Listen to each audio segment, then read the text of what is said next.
todo me pertenece a mí. Que cuando Cristo entra en nuestra vida, Cristo entra para ser el dueño de todo lo que nosotros somos y de todo lo que nosotros poseemos. Luego después Cristo entra para ser adorado. Cuando entra en Jerusalén, la gente lo primero que empieza a hacer es adorarlo, rendirle pleitesía y adoración. Cristo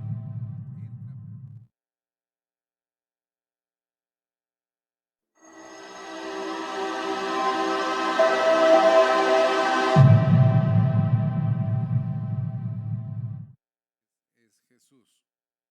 Y luego Cristo entra para hacer un cambio radical. Cuando Cristo entra en el templo, lo limpia, lo purifica, pone las cosas en orden. Y cuando Cristo entra en una vida, todo cambia para bien. Lo que está mal se va y el Señor hace un cambio total en la vida. Pero bueno, en la tarde en el sermón se va a estar predicando un tema muy particular sobre la entrada triunfal de Cristo, que tiene que ver con el aspecto del lamento de Cristo sobre Jerusalén, cuando Cristo llora. Es la única de 2 ocasiones en las que Cristo llora y están muy pegadas las 2 ocasiones. La carga emocional que la humanidad del Señor estaba sintiendo en ese momento era muy fuerte. Iba a morir por nosotros, estaba comenzando su pasión y llora por la muerte de Lázaro, y a los 2-3 días llora por Jerusalén cuando va a entrar. Y vamos a hablar sobre implicaciones del llanto de Cristo sobre Jerusalén. Pero bueno, vámonos a nuestro expositor y vamos a avanzar en las crisis que estamos viendo.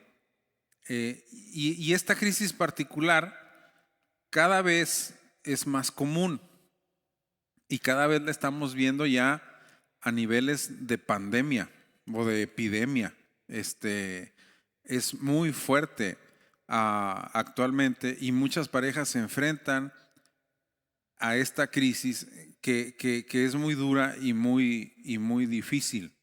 Y me refiero a lo que es cuando una pareja no puede concebir. ¿Qué es lo que tenemos que aconsejar? ¿Qué es lo que tenemos que decir? Las parejas que están en esta situación, ¿cómo deben de afrontar esa situación? ¿Y qué pasa si en nuestra familia nos encontramos de pronto también con una situación así a nivel familiar? Porque ahorita la infertilidad es una cuestión muy, pues como les digo, a niveles de epidemia, ¿verdad? Ahorita, bendito sea Dios, en la iglesia tenemos muchos niños, ¿verdad? Pero también hay muchas parejas que están batallando para poder concebir, y cómo se debe de enfrentar eso, y espiritualmente también cómo tenemos que afrontarlo. Entonces, la crisis que vamos a analizar ahorita, y si nos alcanza vamos con la siguiente, es la infertilidad en la pareja. Dice ahí, Teresa y Marcos llevaban 2 años de casados en un matrimonio que cada vez se iba afianzando y consolidando. O sea, aquí el matrimonio no es el problema, estaban bien. Ambos eran profesionistas, se habían casado después de los 30, que esta es una de las causas, ¿verdad? También que inciden en este problema que ahora es tan común. Las parejas posponen mucho la edad del matrimonio, contrariando la programación biológica, ¿verdad?, que como seres humanos tenemos por parte de Dios. Dice, por decidir consolidar primero sus proyectos profesionales y económicos. La moda hoy también y la tendencia actual es, pues yo quiero primero realizarme, yo quiero primero conseguir ciertos objetivos de vida. Un matrimonio me estorbaría, hijos me estorbarían en este momento, estoy estudiando una maestría, un posgrado, estoy viajando, y se pospone. Y esta pareja, pues más o menos el tipo de lo que se estaba viendo ahí. Dice, desde hace un año habían iniciado sus intentos para que Teresa se embarazara sin éxito, por lo que finalmente ambos decidieron hacerse un análisis para saber si había algún problema que estuviera impidiendo su propósito de encargar un hijo, de tener un hijo. Muy bien. Dice, el diagnóstico no tardó mucho en llegar. Dice, Teresa era estéril. Y además, un probable tratamiento, dice, para revertir su condición, los que han pasado por este tipo de crisis, los que hemos aconsejado a personas que están pasando por este tipo de situación, sabemos que esto es algo muy desgastante, muy doloroso, muy caro. Dice, pero finalmente dice, un probable tratamiento no le daba ninguna garantía, dado que ya pasaba de los 35 años. O sea, también tiene mucho que ver la cuestión de la edad y en este caso estaba la situación muy complicada. Dice que la noticia produjo un impacto muy fuerte en Marcos. ¿Por qué? Porque él venía de una familia donde él era hijo único. No sé si les ha pasado, pero generalmente las familias donde son muchos no quieren tener, donde fueron muchos hermanos no quieren tener muchos hijos. Y las familias donde nomás fue hijo único, generalmente ellos sí quieren tener muchos, ¿verdad? Entonces, él venía de una familia donde él era hijo único, tenía mucha ilusión de tener varios hijos. Y eso a su vez, pues produjo un sentimiento de culpa en su esposa, ¿va? Porque pues ella se consideraba la culpable de la situación, ¿sí? Y como les digo, no son casos realmente pues tan hipotéticos, ahorita son casos que se dan muchísimo. La clase pasada estábamos hablando de un cónyuge con una enfermedad crónica. Y especialmente el caso que mencionamos fue de una pareja joven donde la esposa empezó a tener unos síntomas curiosos y de repente tenía distrofia muscular, que iba a mermar sus capacidades como persona, sus posibilidades de tener un hijo. Y cuando estaba yo analizando eso, al final de la dominical vino la hermana Nati, nuestra ujier, a decirme, ese fue mi caso. Casándome con mi esposo, con hermano Rubén, me detectaron cáncer en la matriz, inmediatamente me tuvieron que operar, pasamos por periodos muy difíciles como un matrimonio joven, mi esposo tenía que dormir en el piso del hospital y me lo vino a decir muy conmovida porque su esposo hizo lo que decía ahí, honró el pacto. Entonces, pero para entender que pues a lo mejor ni cuenta nos damos, pero la persona que está enseguida de nosotros está pasando por esa situación, ¿verdad? Entonces, dice, aunque decidieron iniciar el costoso tratamiento que le sugirieron, porque ustedes saben que todo en salud es costoso.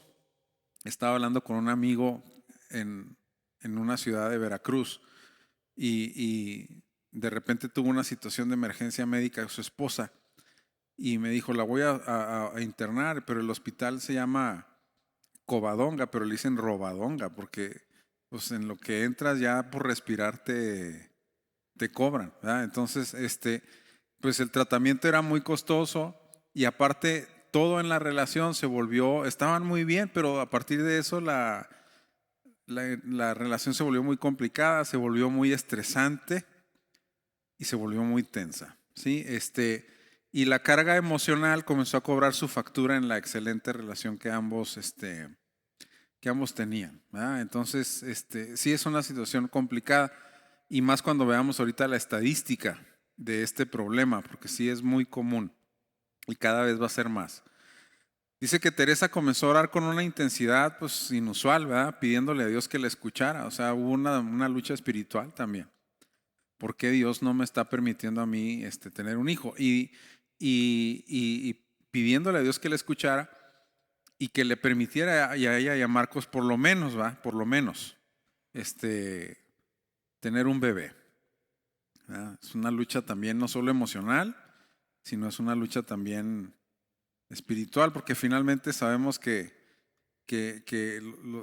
uno tiene sus planes y es Dios, ¿verdad? Hay gente que dice, ay, quiero tener 4 hijos y nomás puedo tener uno. Gente que dice, yo no quiero tener hijos y de repente, así como yo comprenderé, le dan muchos. Y entonces dice uno, pues aquí el que define esto es Dios, ¿verdad? Y es el que da la vida. Y en todo caso es el que nos forma en el vientre de la madre. ¿Y por qué Dios nos está permitiendo esto? Y eso también implica una lucha espiritual en el aspecto de la confusión, donde no entendemos la razón de la crisis. ¿Se acuerdan que dijimos, a veces la crisis no es lo más difícil, es el no saber por qué la estamos atravesando? ¿Sí? El caso de Job. No sé por qué me está pasando esto a mí. ¿Sí? Muy bien. Bueno, históricamente, al contrario de lo que sucede en otros casos de situaciones matrimoniales o familiares, por ejemplo en la Biblia, casi no tenemos, por ejemplo, un ejemplo de un quebranto financiero en una crisis matrimonial. Si usted busca en la Biblia y a ver un matrimonio que haya tenido un quebranto financiero en la Biblia, pues sí puede encontrar inferencias en la viuda del profeta que se murió, ¿verdad? En algunos, pero a diferencia de esos casos que hay veces pudiéramos batallar un poquito para encontrarlos en la Biblia, la infertilidad es un tema pero que está en cada capítulo. Si usted se mete a Génesis, ahí de entrada se va a encontrar con 3 mujeres que fueron infértiles y luego seguiditas, o sea, Sara y luego su nuera Rebeca y luego su nuera, sí, y luego Raquel. O sea, se encuentra uno muchas pues como que era algo también muy común en ciertas etapas, no sé por qué. Pero la infertilidad es un tema ampliamente tratado en la Biblia y que nos revela que ya desde la época patriarcal era un padecimiento que dice ahí, pues relativamente común, porque lo encontramos y la Biblia no lo menciona como algo atípico, lo menciona como algo, si se fijan, Sara era estéril y punto. O sea, no lo menciona ni siquiera como una maldición, sino como una cuestión circunstancial que pues era relativamente común, ¿verdad? En ese sentido. Desde Sara, pasando por su nuera Rebeca y prosiguiendo en la siguiente generación con Raquel, la esterilidad de todas estas mujeres bíblicas es descrita con liberalidad. ¿Por qué descrita con liberalidad? Porque se muestran las luchas tan difíciles que tuvieron al no poder concebir. En el caso de Sara, Sara llega a tomar una decisión consensuada con Abraham, en donde le dice, bueno, toma tú a mi sierva como concubina y el hijo que tengas legalmente va a ser mío. Cuando ustedes y yo leemos ese pasaje bíblico del cual nació Ismael, el padre de las naciones árabes, uno dice, pues, qué ocurrencias de Sara, ¿cómo se le ocurre? ¿Que a poco tan desesperada estaba que llegó a esos extremos? Pero en ciertas ciudades de Mesopotamia, de donde eran ellos, acuérdense que Abraham era de Ur, de Caldea, en el sur de Mesopotamia, cuna de la civilización, se encontraron en varias ciudades que estaban cerca de Ur, tablillas. Los vestigios arqueológicos de la escritura sumeria de esa época o mesopotámica, se escribía en tablas de barro que primero se formaban, luego se escribía en el barro blando y luego se cosían para que luego ya quedara la tablilla con la escritura. Y se encontraron miles y miles y miles de tablillas de ese tipo en muchas ciudades mesopotámicas. Y eran tablillas que explicaban detalles de la vida y social, familiar, económica de esa época. Ya había préstamos con interés desde el tiempo de Abraham. ¿Sí? Ya habían abonos chiquititos y todo ese tipo de cosas. Y dentro de todas las cosas que pasaban allí, legalmente en la estructura social de esa época se decía que si una esposa no podía concebir, era el deber de la esposa buscar una concubina para que su esposo pudiera tener hijos y que el hijo que tuviera legalmente era de ella. O sea que Sara en ese momento simple y sencillamente estaba siguiendo la costumbre social de la época, independientemente de que nosotros concluyamos de que eso no debería de ser. Pero a lo que vamos es pues la desesperación que se vivía, el estrés que ellos tenían, el mismo Abraham. No solo tenemos que ver la desesperación de Sara. Cuando Abraham oraba a Dios y le decía a Dios, voy a hacer tu descendencia como las estrellas del cielo y como la arena del mar, y dice Abraham, pues ¿de dónde? Pues nomás dime de dónde, yo no tengo hijo. Y sí se acuerdan que Abraham en un momento le dice al Señor, pues voy a ser heredero a mi siervo, a mi mayordomo más leal, lo voy a hacer mi heredero, como diciendo, lo voy a adoptar como hijo. Entonces vean todas las opciones que se ven en la Biblia que la gente considera cuando está en este tipo de situación. En el caso de Raquel, Raquel era una drama queen. Raquel le dice a Jacob, dame hijos o me muero. O sea, como diciendo, me voy y me tiro allá al Cerro Grande o no sé, algo. O sea, lo metió en una presión. Ella metió, por su desesperación, metió a su esposo en una presión emocional muy fuerte. Y el problema incluso no era de Jacob, porque Jacob estaba teniendo hijos con Lea, estaba teniendo hijos con Silpa, con Bila. La misma Raquel le trajo a su sierva haciendo lo mismo que hizo Sara para que tuviera hijos con ella. Las 12 tribus de Israel pues no son hijos de Lea, son hijos de Raquel y son hijos de las dos siervas de ellas, de Bila y de Silpa. Entonces, nomás para que entendamos cómo la Biblia sí describe con liberalidad todas las emociones, todo el estrés, toda la carga emocional, espiritual, toda la lucha de pareja que se vivía en este tipo de matrimonios por el no poder concebir. Por ejemplo, tenemos el ejemplo en el Nuevo Testamento de Zacarías y de Elizabeth. Ahora, tenemos también en algunas etapas de la Biblia, especialmente ya en Israel, como que en la época patriarcal, esto se veía de alguna manera de forma neutral. Pero ya cuando entramos a la nación de Israel, a la vida de Israel como nación, a su dinámica ética y religiosa, entonces ahí empieza a desarrollarse una concepción de que la esterilidad es una maldición. Y entonces que las mujeres que eran estériles entonces estaban recibiendo un castigo de parte de Dios. Lo mismo que pasaba con Job cuando sus amigos a fuerzas querían encontrarle una razón de su desgracia. No te pueden estar pasando estas cosas tan graves en un solo día, perder tus bienes, tu familia, tu salud. Esto es algo sobrenatural, es atípico, algo debiste de haber hecho tú. Tiene que haber una causa-efecto. Entonces, en Israel así se veía, era un dolor muy grande no poder concebir, especialmente porque se consideraba una maldición de parte de Dios. Ana, la mamá de Samuel, era tan intenso su dolor que el mismo Elí, un sacerdote con más de 40 años de experiencia aconsejando gente, no alcanza a discernir el profundo dolor de la mujer orando en el altar y piensa que está ebria. Y le dice, digiere tu vino. Y dice, no estoy borracha. Tengo un dolor muy profundo en mi corazón. Entonces, para que veamos que en la Biblia este tipo de crisis sí se maneja con mucha liberalidad, ¿sí?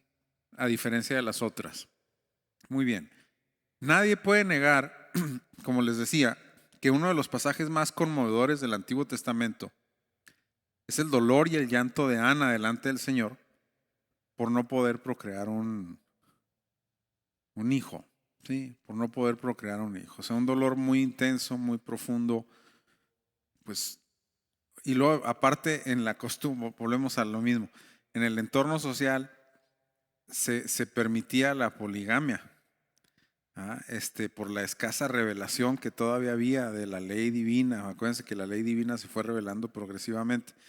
E incluso un levita, como era el esposo de Ana, el Cana, tenía otra esposa, o sea, eran dos esposas.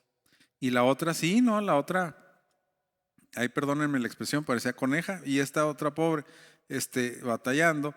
Y dice que aparte estaba la cuestión de la rivalidad y de la competencia. O sea, imagínense la carga de esta pobre mujer. ¿Cómo se sentiría? Si hay una presión cuando pues nada más es la esposa sola. Imagínense en el caso de Ana cuando tiene una rival y la rival tiene hijos. O sea, pues es una carga, yo me imagino, muy, muy dura, ¿verdad? Y la Biblia lo menciona. La Biblia prosigue mostrándonos a parejas que se encontraron en una situación de infertilidad. Vean cuántos ejemplos tenemos. Los papás de Sansón. Los papás de Sansón no podían concebir. La mamá de Sansón era estéril. Se aparece el ángel de Jehová, que es Cristo, a anunciarles el nacimiento de Sansón como un acontecimiento de una obra sobrenatural de Dios. Pero la mujer era estéril, vivían ella y su esposo solos. Y luego la tsunamita en tiempos de Eliseo. La mujer que dice que cuando pasaba Eliseo por Sunem, dice que la mujer le tenía mucho respeto al siervo de Dios y decía, este hombre es un hombre de Dios. Y cuando pasa, pues le dijo a su esposo, yo quiero construirle un cuartito para que descanse y que coma y que se siente, una mesa, una cama. Para acabar pronto lo que hoy le decimos un Airbnb. Que cuando llegue él tenga ahí un lugarcito donde, un depa, donde descansar y todo. Y la mujer era muy atenta con el profeta. Y entonces el profeta se siente a lo mejor un poquito incómodo en el cierto sentido de decir, bueno, esta mujer pues, que quiere algo. Y dice, mujer, ¿quieres algo tú de parte de Dios? No, dice yo vivo en medio de mi pueblo, yo no quiero nada. Y le pregunta a Giesi, el Giesi que parece de esas revistas de chismes, no tiene hijos. Y el marido ya está grande. Sí, y entonces dice Eliseo, bueno, vas a tener un hijo. Incluso la mujer dice, no te burles. No te burles de mí. Dice, es como diciendo, ya he vivido mucho dolor, ya he vivido muchas decepciones, ya he vivido muchas humillaciones, y para que todavía tú que te quieras burlar de mí. Fíjense cómo era el dolor que traía acumulado la mujer, que cuando el profeta le dice, en lugar de alegrarse, lo toma como una burla. O sea, que entendamos pues la carga emocional que se siente, ¿va? Los papás de Juan el Bautista, Zacarías y Elizabeth, dice que ellos eran hombres tremendamente piadosos. Zacarías era un sacerdote, era un levita que ejercía el sacerdocio en el templo. Y dice que eran intachables, que eran santos delante de Dios y sufrían por la situación de... ¿Cuáles son las declaraciones de Elizabeth cuando tiene a su hijo? Que el Señor le quitó su afrenta. O sea, para que entendamos pues la carga, ¿verdad? Que se experimenta. Muy bien. Como mencionamos, dice, casi todos los escenarios bíblicos describen inclusive en detalle las emociones propias que se experimentaban tanto a nivel personal como de pareja. Primera Samuel 1:8, pues si lo vemos, a ver si lo ponemos allí. Dice que el Cana, su marido, le dijo a Ana, ¿por qué lloras? O sea, estaba en depresión. Y la forma de demostrar que está en depresión es porque no quería comer. ¿Sí? Bueno, hay gente que aunque esté en la más profunda depresión, de todos modos le entra. Pero generalmente cuando estás deprimido no comes. ¿Verdad? Dice, ¿y por qué está afligido tu corazón? ¿No te soy yo mejor? El Elcana tenía la autoimagen muy elevada, ¿verdad? Dice, ¿no te soy yo mejor que... Si se sentía, ay, perdónenme, se sentía creo Brad Pitt, no sé, pero dice, yo no soy mejor que 10 hijos para ti. Como diciendo, yo te doy todo. Yo te trato, porque sí la trataba muy bien. Y dice que cuando iban a sacrificar le daba la mejor porción a Ana. Pero eso no, a ella no le representaba nada. Finalmente ella estaba en una depresión. Sí, muy bien. Ahora, felizmente, todos los casos bíblicos que acabamos de mencionar tuvieron finales que felices. O sea, en esos casos Dios hizo un milagro. En el caso de Sara, a los 90 hermanos llegó Isaac. En el caso de Rebeca, dice que Rebeca duró 20 años sin poder concebir. Y esos 20 años Jacob estuvo intercediendo por ella, hasta que Dios le dio a Esaú y a Jacob. Dice en la Biblia que Raquel también duró muchos años sin poder concebir, hasta que llegó José y luego Benjamín, que es cuando muere en el parto. ¿Sí? En el caso de los papás de Sansón, pues no tenemos que decir que fue una visitación divina donde llega Sansón como uno de los pocos seres humanos que ha sido anunciado por Dios, ¿verdad? Como Juan el Bautista, por ejemplo, como el mismo Cristo. Sansón está en ese selecto grupo de personas cuyo nacimiento lo anunció el Señor. Nomás para que se imaginen el VIP en el que está Sansón ahí. Y luego viene Ana, donde dice que llorando le dice a Elí que no tiene hijos, que se siente muy mal, que está triste, y dice que Elí, cuando ya le explica, la bendice. Y luego dice que intercede el sumo sacerdote, intercede por ella, y entonces concibe a Samuel. Y cuando trae a Samuel, Elí le dice: tráeme a tu esposo. Y luego ora por el Cana. No, se suelta Ana. ¿Cuántos hijos más tuvo? ¿A quién me busca por ahí en la Biblia que me diga la referencia? 5 hijos más, ¿no? 5 más. Entonces, sí, pues de nada, olvídese, rompió récord. Entonces, pues casos muy felices. El caso de la tsunamita, dice, piensa que Eliseo se está burlando de él, pero a la siguiente vuelta ya trae un bebé. En el caso de Zacarías y Elizabeth, tienen al hombre más grande que ha existido después de Cristo, a Juan el Bautista, el mensajero, el profeta que iba a preparar el camino del Mesías. O sea, pues todos esos casos son muy felices y muy bonitos, pero dice una intervención milagrosa de Dios que trajo ¿qué? Alegría y gozo a la vida de los matrimonios en crisis, ¿sí? En ese sentido. Pero ¿qué pasa cuando no es así? ¿Qué pasa cuando no es así? ¿Qué se debe de hacer? ¿Y cómo se debe reaccionar? ¿Sí? ¿Qué pasa? Bueno, en la estadística dice, de acuerdo a un estudio del diario Milenio, en México, fíjense la tasa, hermanos, la tasa de infertilidad alcanza hasta el 30% de la población. Casi 1 de cada 3 parejas, es lo que está diciendo ahí, casi 1 de cada 3 parejas prácticamente es infértil. Dice, 3 de cada 10 parejas, tienen problemas al momento de buscar un bebé. Y de aquellos que puedan iniciar un procedimiento de asistencia en la reproducción, de esos 3 de cada 10, dice, solo 4 de cada 10 lo consigue. ¿Sí? Y son procedimientos, como les digo, muy largos, muy costosos, muy estresantes. La Organización Mundial de la Salud trata ahí el asunto de la infertilidad como una crisis de nivel, ¿qué dice?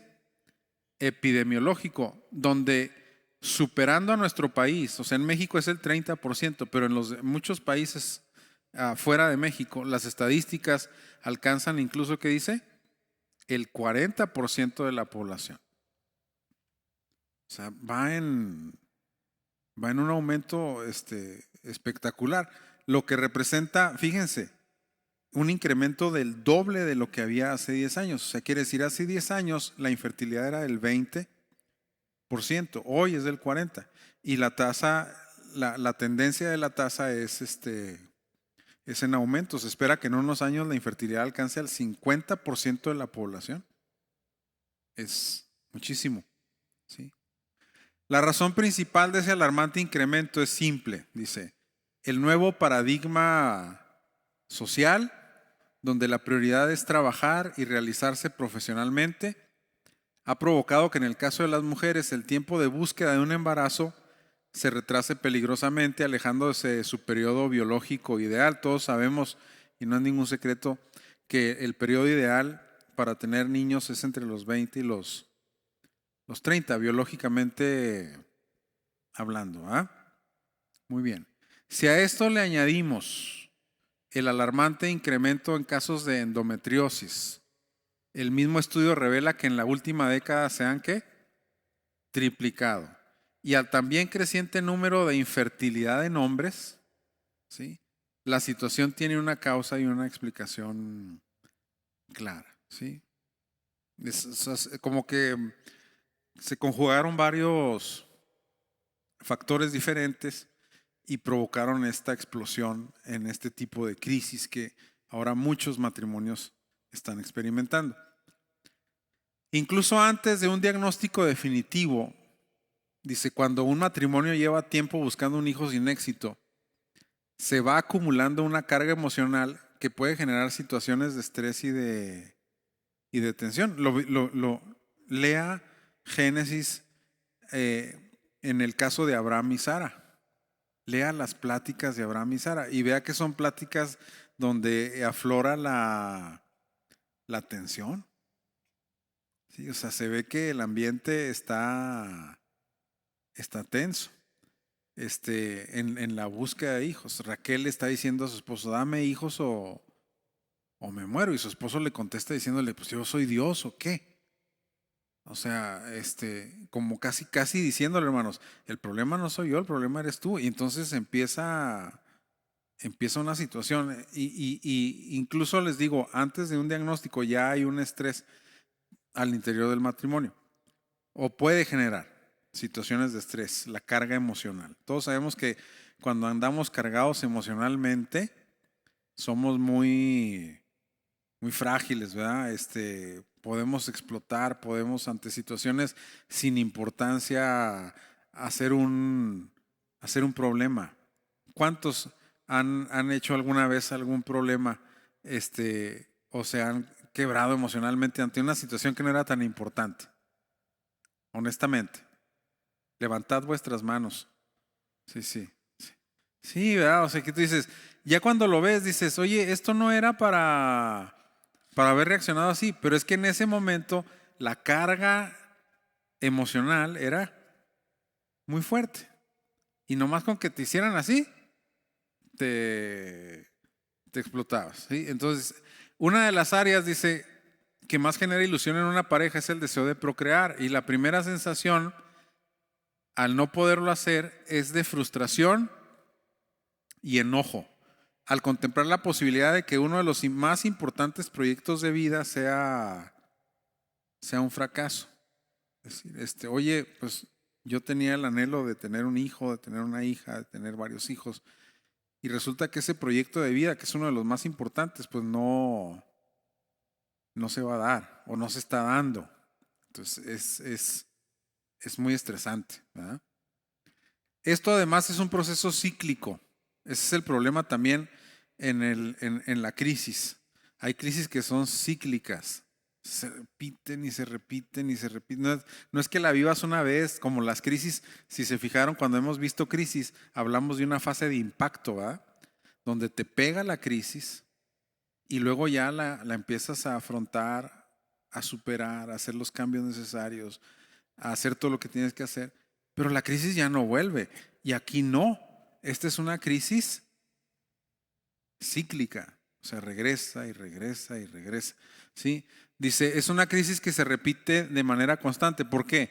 Porque una y otra vez se produce el ciclo de esperanza y de, ahora sí, con este tratamiento yo creo que sí vamos a poder. Y no.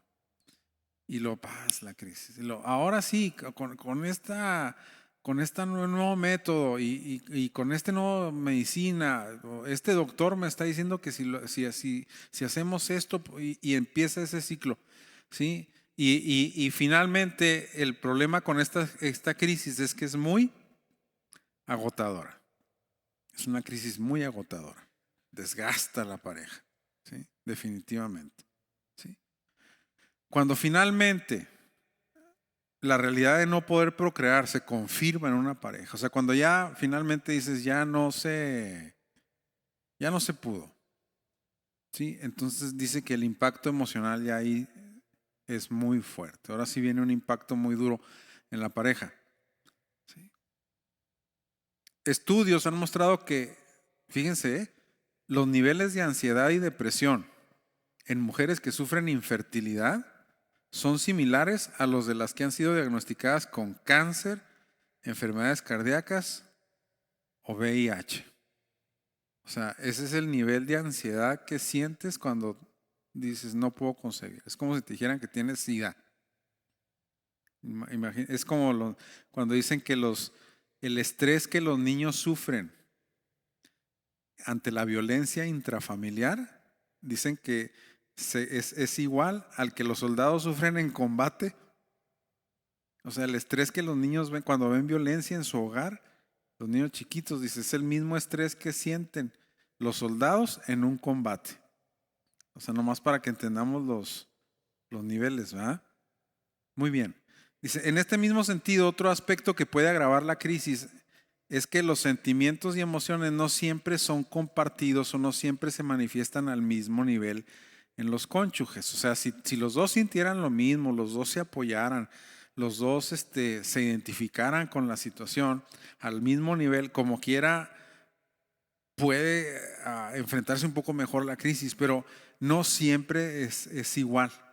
O sea, una parte de la pareja la sufre más que la otra, ¿sí? Y generalmente siempre es la mujer, que la ilusión de concebir siempre obviamente es mucho mayor en la mujer, por obvias razones.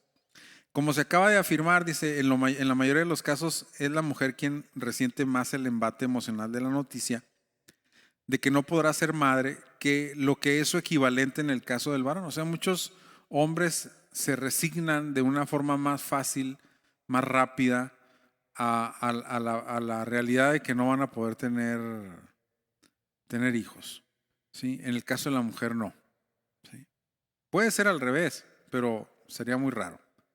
Además, la crisis también tiene el potencial de convertirse en una fuente de tensión significativa en las relaciones, sobre todo entre marido y mujer, especialmente si una de las partes pues, no lo resiente tanto y no le da tanta importancia, pues obviamente también va a haber ahí un problema.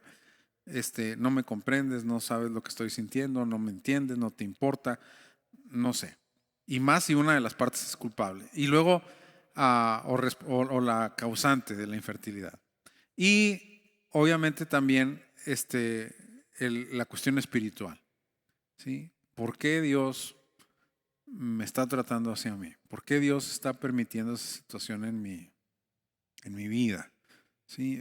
¿Por qué Dios a mí no me está dando hijos y a otros sí? Generalmente una de las preguntas que yo he escuchado es, ¿cuántas? No sé si han visto de repente, es bien interesante, pero yo he visto 2, 3 imágenes de esas, donde en la calle ves una mujer que es drogadicta, una mujer adicta completamente perdida en la calle, embarazada. Y dices, bueno, esta mujer nomás se está drogando, el hijo que tenga probablemente lo va a aventar por ahí, ese niño va a crecer sin padre, va a crecer sin familia, va a tener una madre adicta, lo más probable es que tenga que terminar en una casa de adopción si le va bien. Y esa mujer puede tener hijos, y una mujer buena que quiere ser madre, que tiene una casa, estabilidad, familia, que tiene temor de Dios, no puede. Entonces sí hay un cierto sentimiento de que,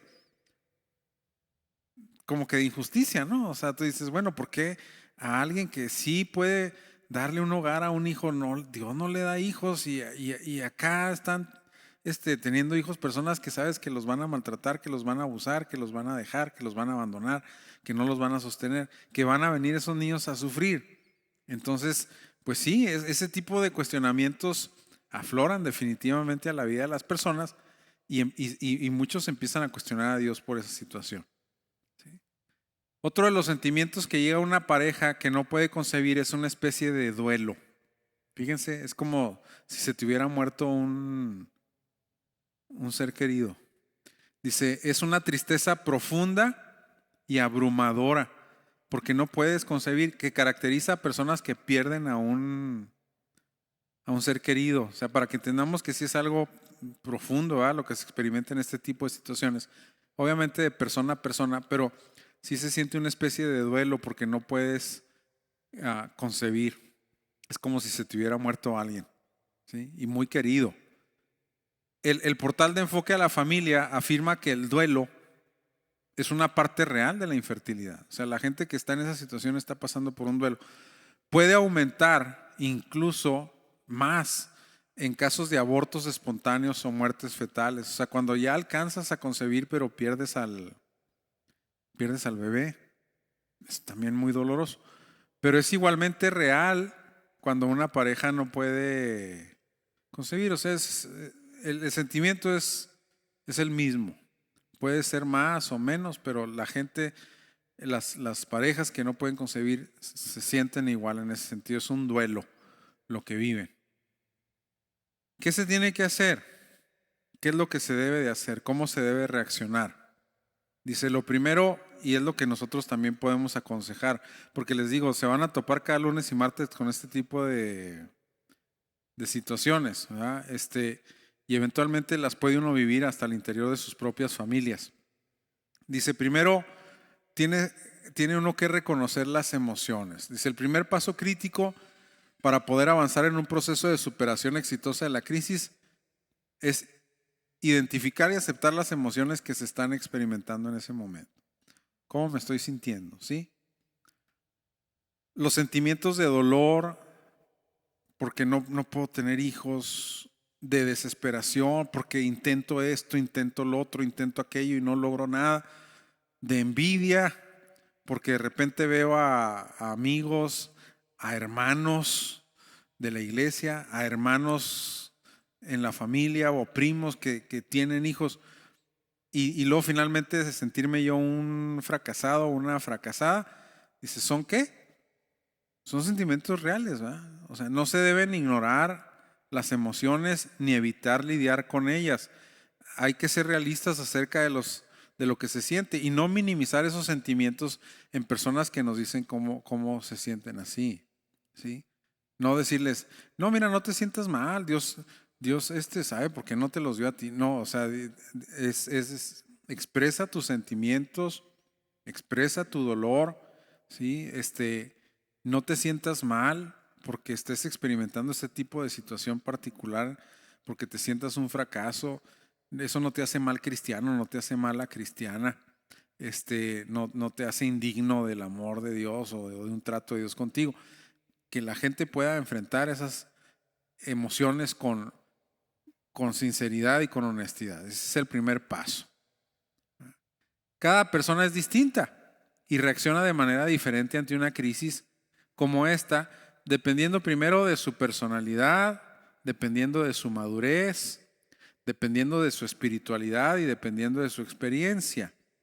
Pero finalmente todos sin excepción experimentan emociones similares en menor o mayor grado. O sea, aunque estos factores, tu personalidad, tu madurez, tu espiritualidad, tu experiencia, puedan abonar para que se mitigue un poquito el impacto, de todos modos el trancazo lo sientes. Y todos lo experimentan de manera similar, ¿sí? ¿Qué se debe hacer también? Dice, en el proceso, buscar respaldo emocional. Dice, muchos matrimonios han experimentado la crisis de la infertilidad y no es muy difícil, por lo mismo, encontrar a un matrimonio al interior de la iglesia que haya enfrentado esa situación, ¿sí? Llorar con los que lloran es una instrucción para nosotros en la vida cristiana y en nuestras relaciones como miembros de la iglesia, pero encontrar a alguien que ya ha pasado por esa situación, que ha experimentado esa crisis y que la ha superado con éxito, pues es muy importante, ¿verdad? Es muy importante. Es como ahora, hombre, con eso de que pasó en el descubrimiento de un campo de exterminio allá en Jalisco. ¿Quiénes lo descubrieron? Mamás buscadoras. ¿Y cómo se asociaron esas mujeres entre sí? Se identificaron con el mismo dolor, ¿verdad? O sea, y finalmente, pues eso las ayuda, las conforta, las motiva a hacer algo, incluso con el gran riesgo que ustedes están viendo que eso conlleva. Pero a lo que voy es importante, y lo dijimos cuando hablamos de por qué Dios permite hay veces que atravesemos crisis y que teníamos que, en cierto sentido, aceptar también el hecho de que muchas veces Dios nos capacita para pasar cierto tipo de crisis para poder ayudar a personas que experimenten esas crisis en el futuro también. Como cuando dice el apóstol Pablo, bendito sea el Dios de nuestro Señor Jesucristo, Padre de misericordias y Dios de toda consolación, el cual nos consuela en todas nuestras tribulaciones. Dice, para que también nosotros podamos consolar a los que son atribulados con la misma consolación con la que nosotros somos consolados por Dios. Entonces, en ese momento, pues yo debo de buscar en la iglesia especialmente, a lo mejor un matrimonio o una pareja que haya pasado por una situación similar. Y como les digo, como esto es relativamente común, no es muy difícil encontrar, ¿sí?, una pareja en esa situación, para buscar un respaldo emocional de alguien que sí me entiende, de alguien que experimentó lo que en este momento yo estoy experimentando, de que alguien sufrió lo que en este momento yo estoy sufriendo, ¿sí? El perder un hijo, encuentras respaldo y apoyo en gente que también ha experimentado la misma situación. Cuando veamos la crisis de perder un hijo adulto, ese capítulo me lo escribió y me dio los consejos una pastora de Monterrey que yo admiro y respeto mucho, que perdió 2 hijos adultos en un lapso de tiempo muy, muy corto. Y con la prueba tan dura que ella experimentó, con hijos excelentes que amaban al Señor, que lo servían, que querían servir en su obra. Ella me da muchos consejos, porque ella incluso vivió la crisis de que pierde a su primer hijo y centrada en el dolor de su hijo, se olvida del otro y luego se le muere el otro. Imagínense la carga de decir, bueno, pude haber disfrutado a este tiempo también. O sea, y entonces son una serie de situaciones donde ya saliendo adelante de la prueba, pues ella tiene una capacidad y una fuerza impresionante para consolar a personas que están en esa situación. O sea, ¿por qué? Entonces, pues dice, busca a alguien que haya pasado por esa misma situación, ¿sí? Estos creyentes, o sea, las otras parejas, son por mucho los más capacitados para consolar y apoyar, ¿sí?, a quienes están entrando en una realidad como lo es no poder tener hijos. Aclaro, nosotros tenemos fe y tenemos confianza, creemos en el poder de Dios. Todos los casos de infertilidad que mencionamos en la Biblia son casos en donde Dios obró de una manera sobrenatural, pero finalmente también confesamos la soberanía de Dios, y su determinación en determinados aspectos y situaciones para decir no. Y entonces, ¿qué pasa cuando ya te enfrentas con una realidad como esta? Pues busca un respaldo en alguien que haya pasado lo mismo que tú estás pasando en este momento, ¿sí? Tienes un hijo adicto, pues identifica hermanos de la iglesia que también estén pasando por la misma prueba que tú o que la hayan vivido, que te aconsejen, que te consuelen, que te den esperanza, ¿sí? Porque finalmente Dios es un Dios de misericordia, pero finalmente buscar entre la iglesia personas así, pues va a ser de mucha bendición. Es una de las funciones de la iglesia, definitivamente. Es donde la vida de la iglesia se ve, definitivo. Muy bien.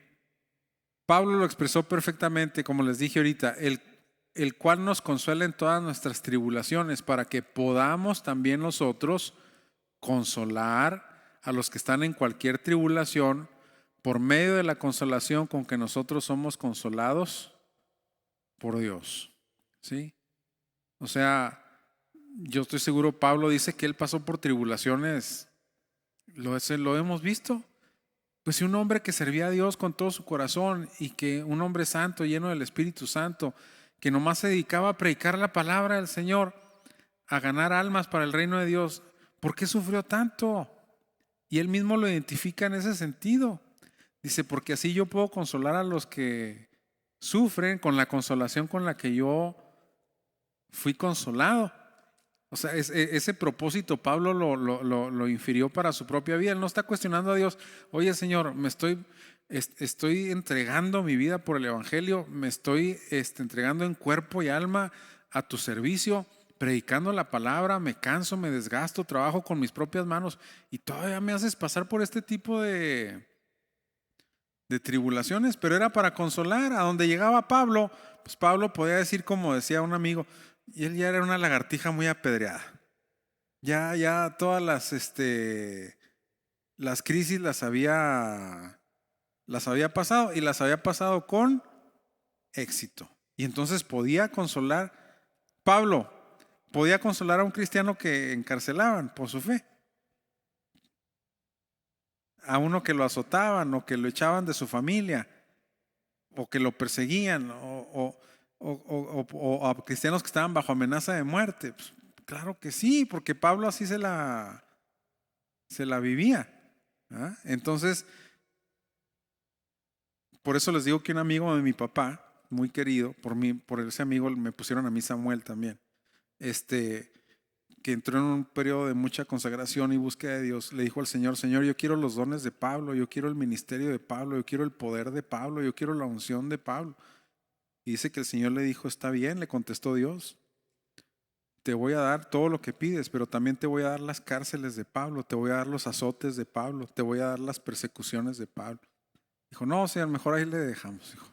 ¿Ah? Entonces, es hasta dónde, ¿verdad? Muy bien. Afirmar el amor. Estamos hablando de las cosas que se tienen que hacer, ¿sí? Especialmente para el cónyuge biológicamente responsable de no por concebir, porque generalmente es uno, la parte estéril. La afirmación de amor y compromiso por parte de su contraparte es que es esencial, ¿verdad?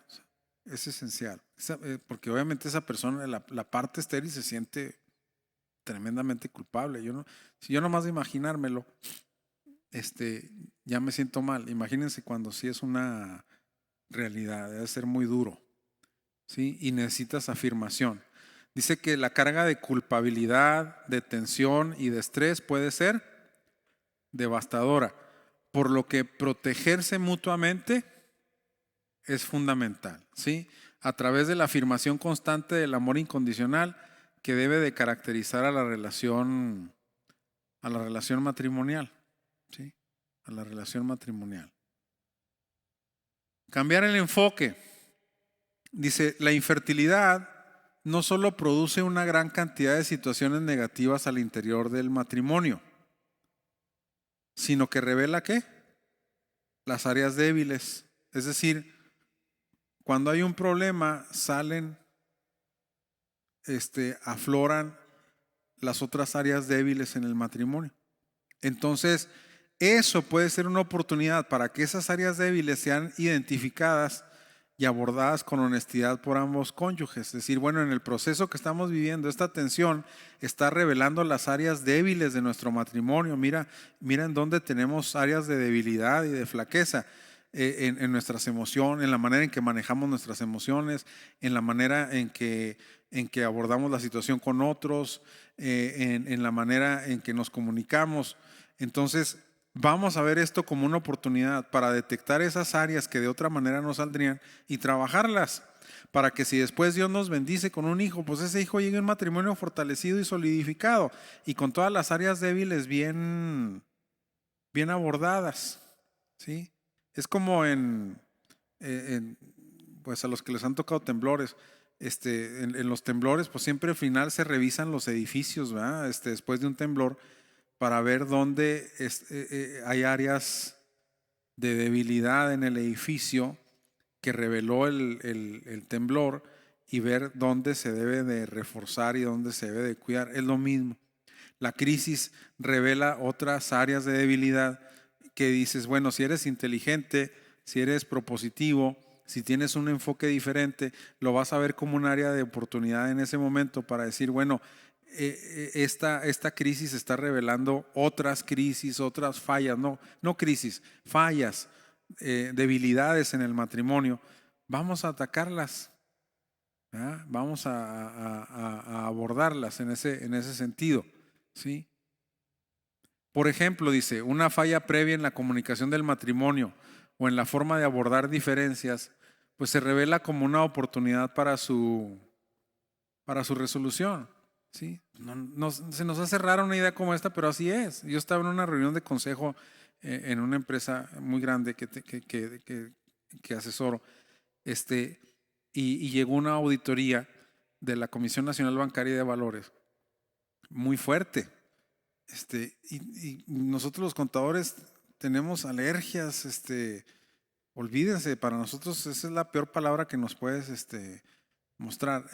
Pero una persona ahí dijo, no, es que las auditorías son buenas porque finalmente nos revelan las cosas en donde estamos fallando. Yo sigo luchando con ese concepto, ¿no? Dice así, pero finalmente, si quiere aplíquelo aquí a esta área, pues la crisis revela una debilidad, una falla, que puede ser subsanada, ¿verdad? Muy bien.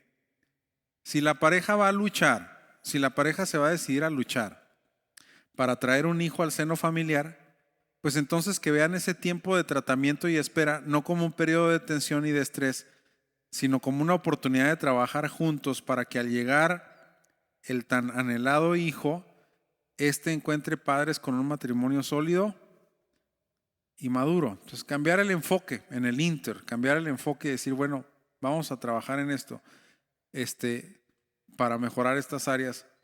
Y si Dios en su misericordia nos da un hijo, pues ya que encuentre un matrimonio mucho mejor estructurado. ¿Sí? Descansar en el Señor. Un esposo en una situación de infertilidad testifica. Dice, la infertilidad trajo una profunda sensación ¿de qué? De impotencia en nuestras vidas. ¿Sí? Me resultó fácil retirarme a lugares donde tenía más control, es decir, mi carrera. Pero cuando mi esposa tuvo que estar internada en el hospital durante una semana debido a los graves efectos secundarios de un tratamiento, me di cuenta de que el control era ¿qué? Es una ilusión. Yo no puedo controlar eso. Tengo que descansar ¿en quién? En el Señor. ¿Sí? Dice, sin embargo, yo podía confiar en aquel que tenía el control. Comprender esa verdad me dio la fuerza para involucrarme plenamente en nuestra lucha contra la infertilidad en lugar de retirarme de ella. Saber que Dios está en control de todo me dio fuerza para seguir en lugar de retirarme. ¿Sí? Cuando yo pienso que yo soy el que tengo que hacerlo, que yo soy el que tengo que controlar cada aspecto de la situación, pues me voy a meter en un nivel de tensión innecesario. Yo tengo que aprender a descansar en el Señor. Algo que es muy difícil, ¿verdad? Porque todos quisiéramos cambiar nuestra propia situación de alguna manera. Y generalmente lo hacemos. Pero descansar en Dios es lo mejor. Dice, este es en definitiva uno de los escenarios en donde se debe de atender a la instrucción del viejo pescador de Galilea, de Pedro, cuando dice Pedro, echando toda vuestra ansiedad sobre Él. Quítate la ansiedad tú, despójate de la ansiedad y ponla, fíjense en la instrucción, en el Señor. ¿Sí? Echando toda vuestra ansiedad sobre Él, porque Él tiene cuidado de vosotros. ¿Sí? Y eso incluye todo, ¿no? ¿Qué no se debe de hacer? Primero, tomar decisiones ¿qué? Apresuradas. ¿Sí? Dice, muchas parejas ante la desesperación por no poder lograr un embarazo rápidamente, deciden adoptar o aceptar tratamientos que pueden tener dilemas éticos y morales. Porque si hay tratamientos contra la infertilidad que sí representan para un cristiano un dilema ético, un dilema moral. ¿Sí? Como menciona el portal de enfoque a la familia, la presión para concebir puede dificultar también determinar el camino correcto en la planificación del embarazo. Puedes tomar una decisión equivocada y apresurada. Todos hemos escuchado comentarios y creemos muchos eso, que la decisión de Sara de darle un hijo a Abraham a través de su concubina Agar fue una decisión que equivocada, ¿sí? Ante la desesperación de Sara. Finalmente Abraham intercede por Ismael y Dios le dice, también de él voy a hacer una gran nación, pero el plan no era con él. Dios le iba a dar un hijo a Sara, pero finalmente Sara se apresuró. Y muchos teólogos, ¿verdad? Porque está probado que Ismael es el padre de las naciones árabes. Dice, vean las consecuencias de la decisión de la señora. ¿sí? Ahí están todos agarrados del chongo los hijos de Ismael y los hijos de Isaac. Judíos y árabes nomás no se pueden ver, y todo por una decisión, ¿qué? Apresurada, ¿sí? Muy bien. A pesar de la presión, ¿por qué te apresuras? Porque es una presión. Ay, hay gente tan, ¿cómo le puedo decir? Bueno, pues imprudente, ¿ah?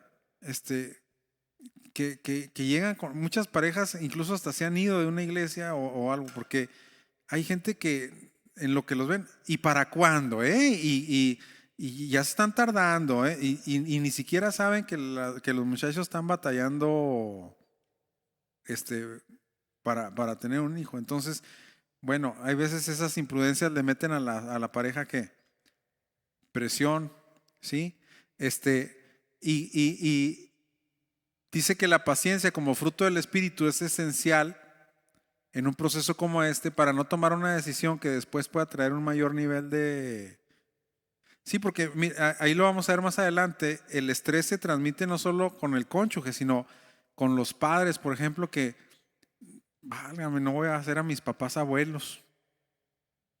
Y mis papás tenían mucha ilusión de tener un nieto. Entonces la presión todavía se carga más, ¿sí? Entonces, y puedes tomar decisiones apresuradas, ¿sí?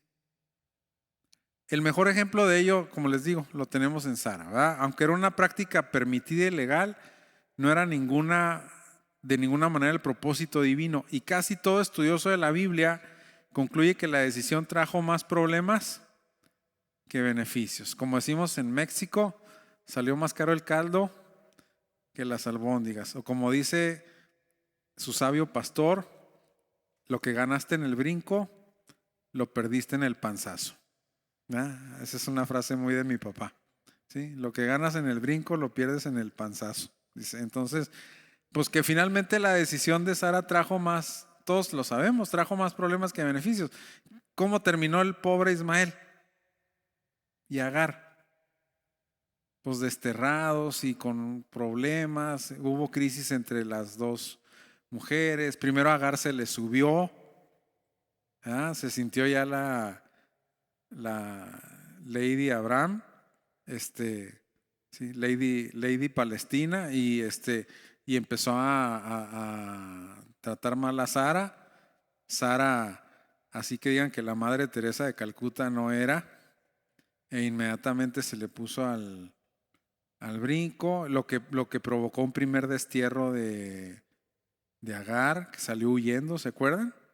Y luego Dios habla con ella, regresa, tiene a su hijo, y luego viene Isaac, y ahora sí, Sara dice, mi hijo no va a heredar con el hijo de la esclava.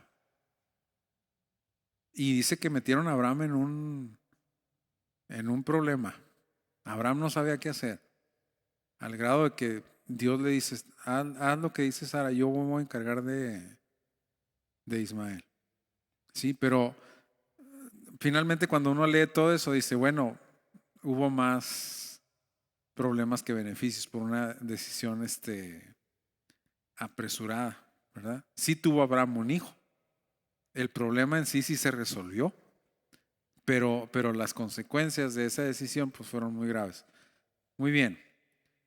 Aunque la adopción es en definitiva una opción recomendable en matrimonios que han sido diagnosticados con infertilidad, no es en sí misma una solución al dolor y a la aflicción que causa el no poder concebir. O sea, eso no te lo va a quitar la adopción. Pues el que no pudiste concebir. Es una solución de tener un hijo, criarlo, pero finalmente no resuelve la crisis. No sé si me explico. O sea, la crisis en sí misma no la resuelve. La resolución de la crisis es que pudieras concebir. ¿Sí? Muy bien. Si bien es cierto que la adopción resuelve el deseo insatisfecho de ser padres, pues no resuelve otras pérdidas, como experimentar el desarrollo de un hijo poco a poco, verlo en una sonografía, las pataditas, los antojos, ¿qué más? Los ascos, los achaques. el dolor, ¿sí? Hijo de mi aflicción, ¿verdad? El famoso hijazo de mi vidaza. A los 8 meses ya no poder dormir las señoras, ¿no? Que para dónde se voltean y que no pueden. O sea, todo este tipo de detalles no lo suple una adopción, ¿verdad? Entonces a eso me refiero, ¿sí? En ese sentido. Sí resuelve el deseo de ser padre, sí lo resuelve, pero la crisis en sí, pues no. Además, dice, el proceso de adopción en sí mismo implica que pérdidas y puede ser emocional y económicamente agotador. La adopción no es una solución a la esterilidad, ¿sí? Ni es posible para todas las parejas, ¿sí? Muy bien. Aislarse es lo que no se debe de hacer, ¿sí? Dice, una reacción inicial y que puede prolongarse por tiempo indefinido ante la crisis es aislarse. De hecho, se puede asegurar que la infertilidad es una crisis ¿qué? Solitaria. Con frecuencia las parejas infértiles se sienten solas y esto hace más difícil sobrellevar la situación. Hay crisis que se viven en grupo, pero esta crisis la vive solo, ¿sí? Es muy difícil. Muchos renuncian a reuniones con amigos, por ejemplo. Se aíslan de los amigos, no tienen círculo de amigos. ¿Por qué? Porque los otros amigos que tienen, hijos. Y en las conversaciones entre amigos, ¿qué surge como tema? Los hijos. Ay, que Felipito ya se tiró del trampolín más alto de la alberca. Sí, sí, ay, no, pero Marianita ya recita el Salmo 119 de memoria. Ah, sí, pero Jesucito al revés. Y empiezan los papás a hablar. Sí, y entonces, ¿qué va a hacer ahí la pareja que no tiene hijos? Nomás se va a sentir mal. Entonces, por eso les digo, y luego, a la mayoría de las personas también les resulta difícil asumir delante de otros la explicación de un problema íntimo que sean tus amigos. ¿Y cómo les ha ido? ¿Cómo van? ¿Cómo va el tratamiento? Y te sientes mal. De todos modos, aunque tengan un interés sincero, ¿verdad? Es muy difícil e incluso molesto para una pareja en esta situación estar en reuniones donde el tema de conversación recae en los hijos de los demás, dado que aunque puedan expresar con franqueza su situación, se exponen a preguntas ¿qué? Imprudentes, sugerencias, porque no falta el sabiondo que te tiene la solución a todo, ¿sí? Y consejos que no estás buscando. No, miras esto, pues ¿quién te está preguntando? ¿Tú cómo sabes si yo ya hice todo lo que se puede hacer en este planeta y en las regiones circunvecinas? O también a sentir que los demás que les tienen lástima o les tienen... Se fijan que entonces eso hace que muchas personas quieran mejor que pues aislarse. ¿Para qué me expongo a gente imprudente? ¿Para qué me expongo a comentarios que no estoy pidiendo, a sugerencias que no estoy buscando, a situaciones que me van a estresar? Pues mejor yo solito o yo solita. ¿Sí? Es lógico también que en días de celebración como el Día de la Madre, el Día del Padre, Navidad, pues se van a convertir en eventos sumamente difíciles y dolorosos, ¿verdad? Es entendible que al principio estos escenarios busquen ser evitados por las parejas que no han podido concebir, pero pues se debe de trabajar para que con el paso del tiempo puedan ser asumidas con naturalidad y sin complejos. Pero va a ser un proceso, pero pues claro, imagínense una festividad del Día de la Madre, del Día del Padre, pues para ellos siempre va a ser un continuo sufrimiento, ¿verdad? Culparse es algo que no se debe de hacer. Los sentimientos de culpa por la infertilidad muchas veces llegan incluso más allá, como les digo, de aquellos para con el cónyuge por no poder darle hijos. Alcanza incluso muchas veces hasta los padres por no poderles darles nietos. ¿Sí? Es uno de los sentimientos iniciales más comunes en la crisis. Los esposos o las esposas pueden culparse a sí mismos pensando que tal vez Dios los está castigando por algo en su pasado. O quizá les está impidiendo concebir porque hubieran sido un padre o una madre horrible. Incluso empiezan a pensar, yo creo que Dios no me permitió tener hijos porque yo iba a ser un muy mal padre, porque yo iba a ser muy mala madre. Pero volvemos a lo mismo, a la adicta en la calle que está embarazada. Pues como a ti Dios no te permite porque serías muy mal padre y a ese tipo de personas sí, sí se los permite. Si así fuera Dios, pues entonces ninguna persona mala tendría hijos, ¿verdad? Estos falsos conceptos, dice, porque son falsos conceptos, deben ser evitados y rechazados como hijos de Dios, dado que solo resultarán en un mayor aislamiento y vergüenza. Ni Dios me está impidiendo tener hijos porque soy mala persona, y ni Dios me está impidiendo tener hijos porque me está castigando. Eso no es bíblico, eso no es parte de una teología sana de una persona que ama la palabra de Dios y que cree en la Biblia. Dios no es así, ¿sí? Muy bien. Pues yo creo que hasta aquí. Sí, vamos a seguir con la crisis de la muerte de un hijo adulto, que es muy dura también, muy difícil. Pero pues cuando conozcamos personas que están pasando por esa situación de infertilidad, pues fíjense cómo aquí, yo creo que si se dieron cuenta, la clave es ser muy sensibles, ¿no? Sensibilidad, prudencia, empatía, intercesión, apoyo, o sea, ayudar, ¿verdad? Y como cuerpo de Cristo, pues ser un consuelo y no que sea al revés. Sí ha pasado, hermanos, sí ha pasado que hay parejas que al no poder concebir, en esta iglesia, no sé en otras iglesias, sí, sí, pero en una ocasión sí, que por la presión una pareja se fue de la iglesia. O sea, y yo creo que las personas que los presionaron no lo hicieron con mala intención, pero finalmente ellos no pudieron soportar la presión, ¿sí? Y dijeron, no, es que es mucha presión. Entonces, mucho estrés. Y no falta el imprudente que cada lunes y martes, ¿y para cuándo? ¿Y por qué? Entonces digo, bueno, es un llamado para todos nosotros a la prudencia, a la sensibilidad, al discernimiento, al amor cristiano. Bueno, si no hay dudas, preguntas, vamos a orar en esta. Sí, hermana Tere.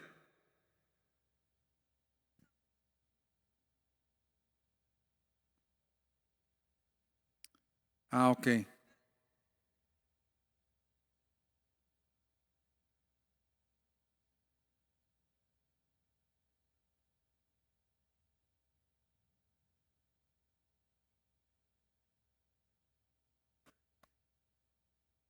Sí.